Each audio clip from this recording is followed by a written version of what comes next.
things about taxes and the development programs, you could almost hear like a EU six-pack project.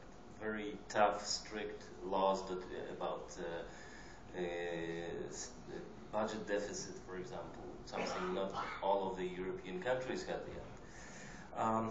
At the same time, and we had one interesting panel here about those norms, discussion how EU is watching those norms, and also Mr.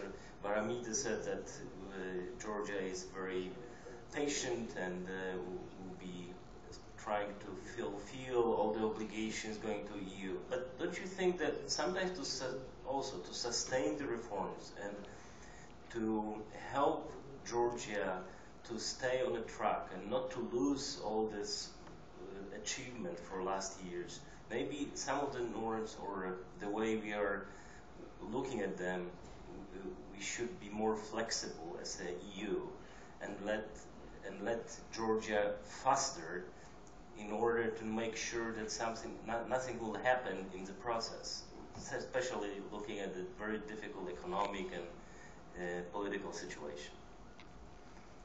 Before answering exactly this question, I would like to make a comment on what Mr. Baramidis said, maybe not becoming EU member, we are patient and so on and so forth. I would maybe like to draw as an example, the Austrian example. In the mid of the 80s, and when you know what the global situation was in the mid of the 80s, it was no idea in Austria that Austria ever could join the EU. We did not have then the Russian factor because Russia as such didn't exist, but there was the Soviet Union, and we had the Soviet factor. So we never thought.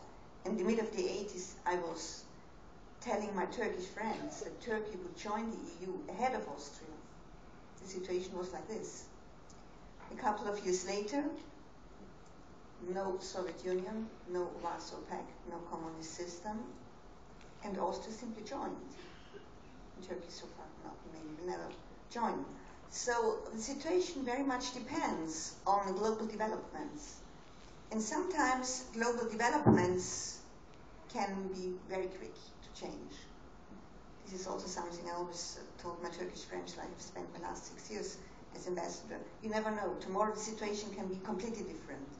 So it's very good that you're prepared and to wait for such a moment. Now coming back maybe also to the question, a small comment on what the Prime Minister said. I have been coming to Georgia since 95 or 6, so I have been here so many times. I agree, the situation where it was in corruption. Driving from Armenia to Georgia was more or less impossible from the point of view of corruption.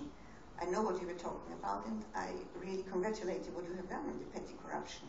Georgia is a different country today, if I compare for 15 years ago or 10 years ago even. So you have done really a good job. Should we be, as EU, not so strict with Georgia in order that Georgia can develop better? I think we should not only see it through the angle of Georgia develops, Georgia has strict laws because of the EU.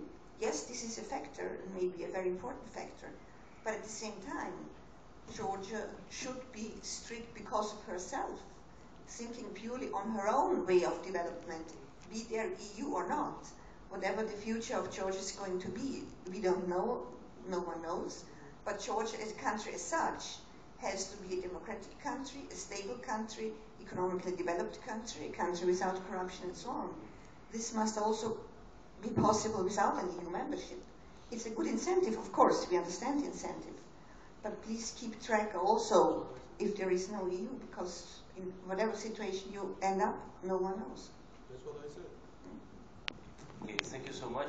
Our time is about to finish. If there are any questions,